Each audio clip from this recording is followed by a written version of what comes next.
Welcome back to Little Orphan Annie and the $1 Million Formula. Today we're reading chapter 13. Slug'S Ponds.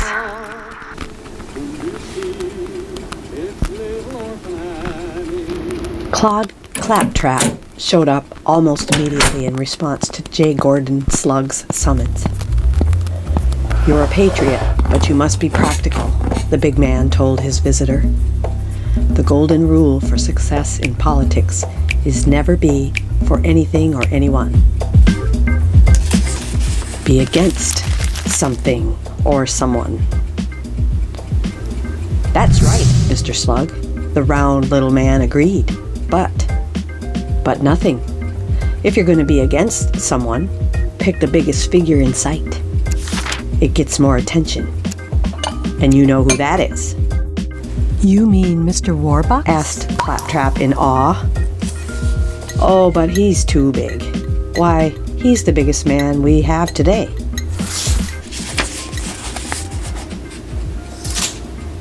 "What of it?" scoffed Slug. "Goliath was a big guy, too. But David took him, and look at the publicity he got." "But what about public reaction? Warbucks is making jobs for millions. People worship him."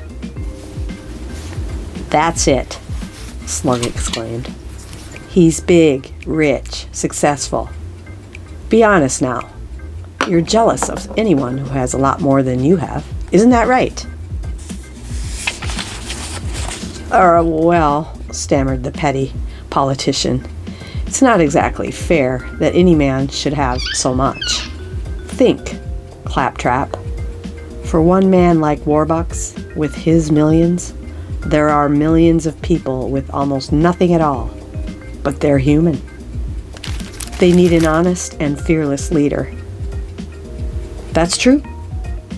Yes, they're human," said Slug, pursuing his subject as he noted scornfully that his flattery was taking effect on the little politician, who was now preening himself. "They all have hope, fear, love, ambition, desire, and they also have jealousy, envy, and hate. A man of your attainments, Claptrap, can play on their emotions as a master musician plays a harp. No one man should have the power and wealth possessed by Warbucks. The great secret of Eonite should belong to the common people. You know that. It's such men as you we need as leaders. Be the savior of the people. And I'll back your campaign to the limit."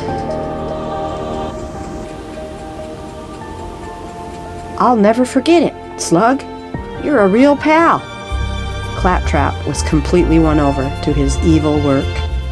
Immediately, he took the stump against Daddy Warbucks, and with the lies put in his mouth by the wily Slug, he incited the crowds against the man who had done so much for them.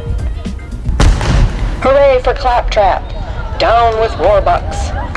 Listening to the smooth words of the oily Claptrap, more and more people were won over to his way of thinking. "Society's arch-enemy is Warbucks," the politician would shout to the crowds that gathered in the streets to hear him. "What right has he to Eonite? It should belong to the people. But he says he keeps the secret of Eonite from you to protect you from the exploiters. Does he know more about what's going for you than you do? No! 1,000 times no! Eonite belongs to the people." The closer it came to election day, the more eloquent Claptrap became, and the more mud he slung at Daddy Warbucks. Gordon J. Slug was delighted and continued his cunning flattery. "That was a powerful speech you made yesterday," he remarked one day to Claptrap. "I told you all the people needed was a leader." "The reaction's wonderful," boasted the politician. "I can hardly believe it yet. Look at my mail." Phew, that's nothing to what you will get. We'll get a few men to help spread the good word. Horatio Hack, the professional propagandist and reformer. Peter Pond, Byron Bunkham, Ronald Renegade. They're not in your class, of course, but they'd be useful. I suppose in such a great cause I shouldn't hesitate to use the tools at hand, said his righteous, four-flushing helpmate.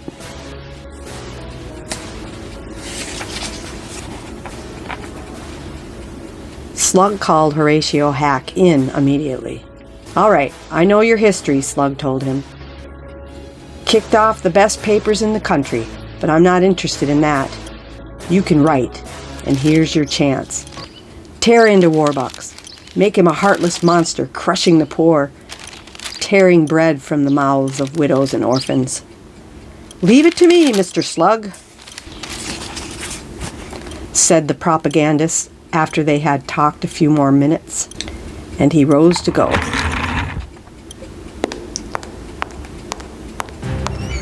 I'll make Warbucks the most hated man in this country in a week. I know the ropes. I'll get action. That's the stuff. Go get it. Horatio Hack went right to work, and Slug's desk was soon piled high with articles, broadsides, cartoons, editorial, and news stories running down Warbucks.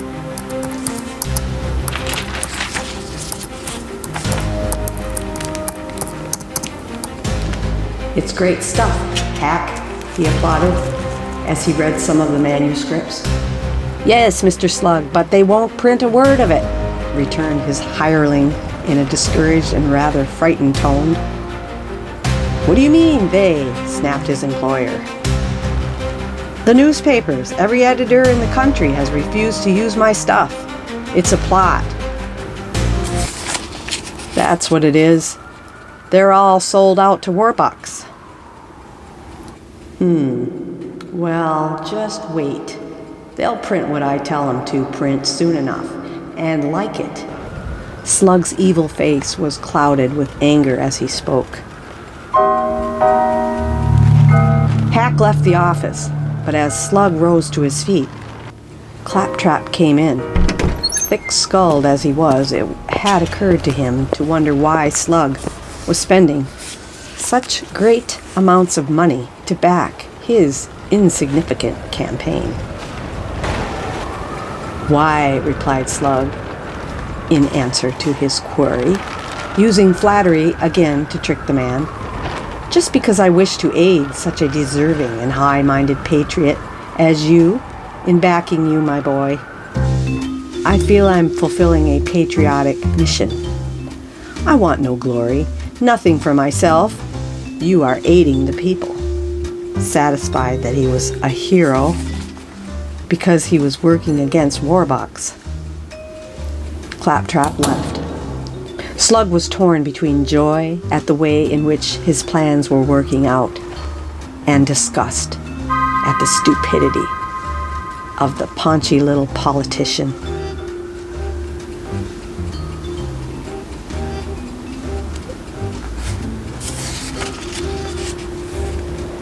Join me again next time for Chapter 14, Disaster.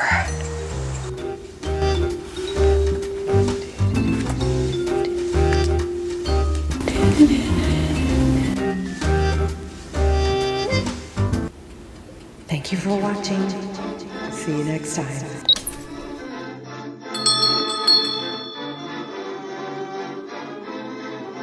Share. Hit the like button, it's free. Whom do you see? It's little Orphan Annie. She and Sandy make a pair. They never seem to have a care. Cute little she.